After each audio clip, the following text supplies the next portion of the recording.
That derivation for the pressure worked so well, let's try it for something else. Okay, so we've been talking about this RMS velocity. VRMS is something like the average velocity. It's really VRMS squared is the average velocity squared. That is definitely a good way to put it. Average of all v squareds of the molecules. And whether you average them and then square them or square them and then average them makes a big difference. If you're curious, the book goes into a little detail about that. Okay, so what this means is our kinetic energy of a single molecule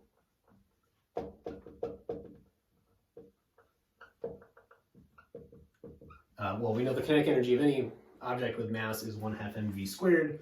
So the kinetic energy of a single molecule is maybe just 1/2 mv squared for that molecule, which means the average kinetic energy, shouldn't be a stretch to say the average kinetic energy of a single molecule is going to be 1/2 mv RMS squared. So we're going to give this its own name.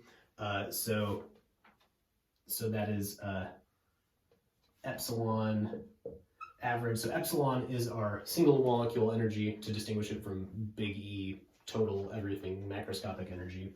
So this is the molecular kinetic energy is equal to 1/2 m v RMS squared. That's not, this is 1/2 mv squared. This is old stuff. Now, let's now write our pressure in terms of this, because remember, our pressure had this VRMS in it, right? Our pressure was equal to, set down that page, I didn't know I would need it. Our pressure was equal to 1/3 N over V M VRMS squared. Oh, wouldn't you look like it even has an MV squared in it. So we can write our pressure as 1/3 N over V. MV squared is equal to 2 times epsilon, right? So this is 2 times our average molecular energy. All right, let's simplify this now. So we have, I'm just going to rearrange this. So this is 2/3 N over V times our average energy. And this is equal to P. Okay, so we have a very interesting looking V in the bottom here, and P's and V's like to be together. So if I multiply both sides by this volume V, I get PV equals 2/3 NE average.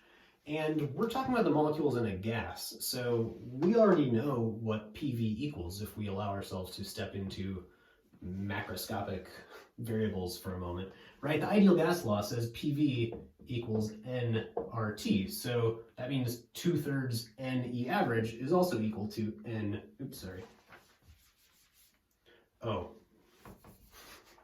we'll do this on we're doing this on a single molecule basis, so we shouldn't talk about moles here, we should talk about individual molecules. So we'll use PV equals NKT for this.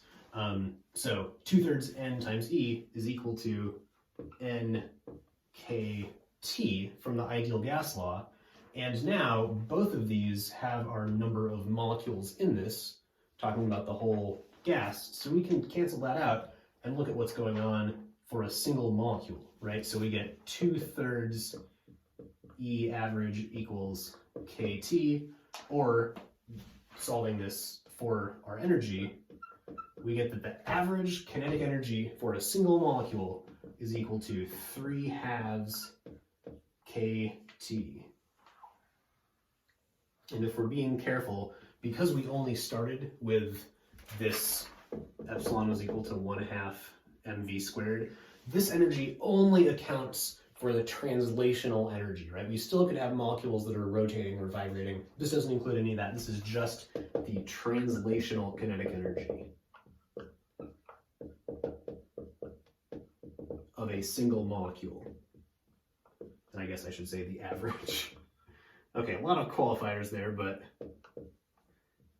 now we have again linked this microscopic variable the energy of a single molecule to this macroscopic variable that we've been talking about, temperature. And this is an enormous deal, right? Because we've been kind of struggling to say exactly what temperature is. I said it's like how much a system wants to give up its energy. We saw heat flows from higher temperature to lower temperature, but now we can say something very specific and very physicsy, and that is that our temperature is a measure of the kinetic energy of things in our gas, right? If we solve this for temperature, we get that our temperature is equal to 2 over 3K times the energy. So if we make a measurement of the temperature, really we are making a measurement of the kinetic energy of those particles. And we kind of claimed this before, but now we, in a gas, this is, a much stronger statement than we previously had. All right, this is cool. This is important stuff. All right, so given what we now know about temperature, we can also take this 3/2 kT, which is our E average, and set it to the other definition of E average, which was 1/2 mv squared, VRMS, I guess, if we want to do that. And solving for V, we get that the RMS velocity of molecules in a gas is equal to the square root of 3 kT over m. So we also now have an equation for how fast molecules are going in a gas at temperature T, and you can convince yourself that the peak of that graph of nitrogen at room temperature is roughly 500 and whatever meters per second, like we had on that graph a little while ago. All right.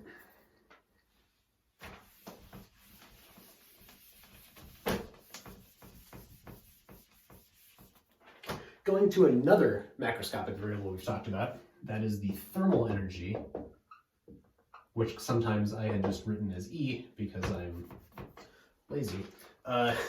For a monatomic gas, this thermal energy is just the translational kinetic energy. So our thermal energy for a monatomic gas, this is just equal to the kinetic energy, the translational kinetic energy, the 1/2 mv squared of molecule 1, plus the 1/2 mv squared of molecule 2, plus the 1/2 mv squared of molecule 3, plus, I'm not going to write all of them because there's like 10 to the 23 or something. Anyway, we'll write the ... one of the longest ... you'll see. And so this is equal to the number of particles times the average value of that kinetic energy.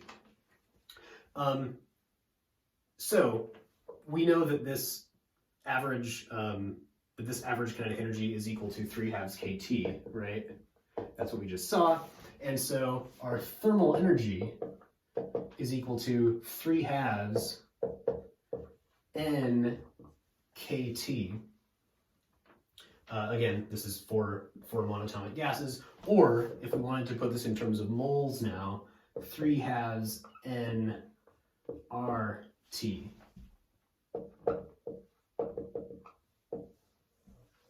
So now we have an exact expression for this energy, at least for monatomic gases.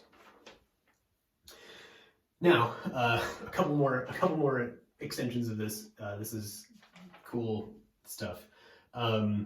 If we change our temperature, we change this energy, right? So if we have some change in temperature we're experiencing, then the change in energy that we get is, 3/2 and n and r, those are not changing. So this just, this stuff just stays constant. And you will recall from just a lecture ago or something that a change in the thermal energy and a change in temperature, that was exactly what we had kind of defined as our specific heat, or our heat capacity. So that was if we have some number of moles and we have some heat capacity, that is what relates our energy to our change in temperature. And for this particular value, for the thermal energy, this C was equal to CV because this is ensuring that no work is entering or leaving our system if we're thinking about this in terms of calorimetry. Okay, so change energy is NCV delta T. Well, that means, we have N, we have delta T, so CV must be 3/2 R for a monatomic gas.